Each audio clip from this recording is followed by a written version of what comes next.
மற்றும் ஒரு அண்மை செய்தியை பார்த்து வருகிறோம். சென்னை ராயப்பேட்டையில் அதிமுக தலைமையில் ராணிப்பேட்டை மாவட்ட நிர்வாகிகளுடன் அக்கட்சியின் பொதுச் செயலாளர் எடப்பாடி திரு பழனிசாமி ஆலோசனை மேற்கொண்டு வருகிறார். இபிஎஸ் ஆலோசனை கூட்டத்தில் ஆற்காடு தொகுதியில் எம்எல்ஏ சுகுமார் புறக்கணித்திருக்கிறார். கட்சியின் அடுத்த கட்ட செயல்பாடுகள் குறித்து அதிமுக தலைமையில் ராணிப்பேட்டை மாவட்ட நிர்வாகிகளுடன் எடப்பாடி பழனிசாமி ஆலோசனை மேற்கொண்டு வருகிறார்.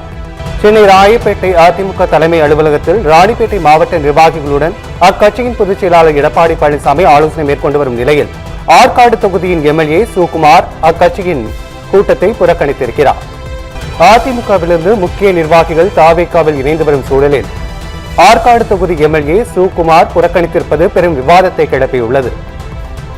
சென்னை ராயப்பேட்டையில் அதிமுக தலைமையில் ராணிப்பேட்டை மாவட்ட நிர்வாகிகளுடன் எடப்பாடி பழனிசாமி ஆலோசனை மேற்கொண்டு வருகிறார்.